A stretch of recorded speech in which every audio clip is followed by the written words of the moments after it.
Your Faith is Your Fortune by Neville Goddard, Chapter 17, Prayer. When thou prayest, enter into thy closet, and when thou hast shut thy door, pray to thy Father which is in secret, and thy Father which seeth in secret shall reward thee openly. What things soever ye desire, when ye pray, believe that ye receive them, and ye shall have them. Prayer is the most wonderful experience man can have. Unlike the daily murmurings of the vast majority of mankind in all lands, who by their vain repetitions hope to gain the ear of God, prayer is the ecstasy of a spiritual wedding taking place in the deep, silent stillness of consciousness. It is, in its true sense, prayer is God's marriage ceremony, just as a maid on her wedding day relinquishes the name of her family to assume the name of her husband. In like manner, one who prays must relinquish his present name or nature and assume the nature of that for which he prays.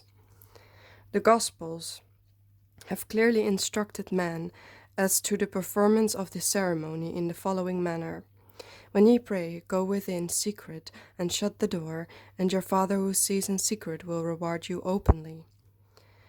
The going within is the entering of the bridal chamber.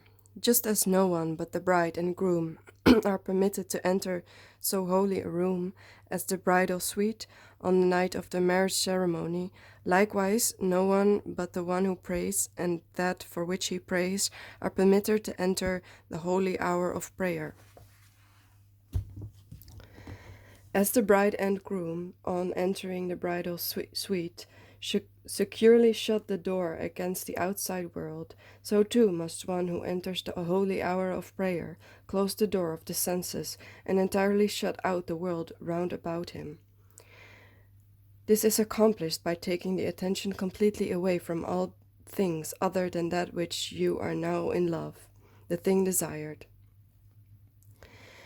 The second phase of this spiritual ceremony is defined in these words: When ye pray, believe that ye receive, and ye shall receive.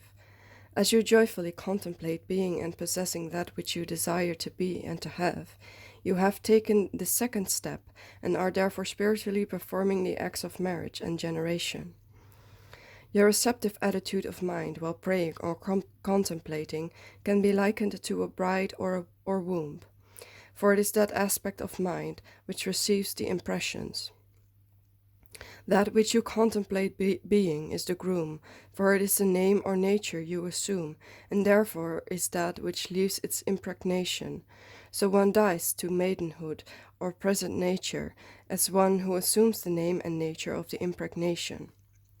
Lost in contemplation, and having assumed the name and nature of the thing contemplated, your whole being thrills with the joy of being it. This thrill, which runs through your entire being as you appropriate the consciousness of your desire, is the proof that you are both married and impregnated. As you return from this silent meditation, the door is once more opened upon the world you had left behind. But this time you return as a pregnant bride. You enter the world a changed being, and although no one but you knows of this wonderful romance, the world will, in a very short while, see the signs of your pregnancy, for you will begin to express that which you in your hour of silence felt yourself to be. The mother of the world, or bride of the Lord, is purposely called Mary, or water, for water loses its identity as it assumes the nature of that with which it is mixed. Likewise, Mary, the receptive attitude of mind, must lose its identity as it assumes the nature of the thing desired. Only as one is willing to give up his present limitations and identity can he become that which he desires to be. Prayer is the formula by which such divorces and marriages are accomplished. Two shall agree as touching anything, and it shall be established on earth. The two agreeing are you, the bride, and the thing desired, the groom. As this agreement is accomplished, a son bearing witness of this union will be born. You begin to express and possess that which you are conscious of being. Praying, then, is recognizing yourself to be that which you desire to be, rather than begging God for that which you desire. Millions of prayers are daily unanswered because man prays to a God who does not exist.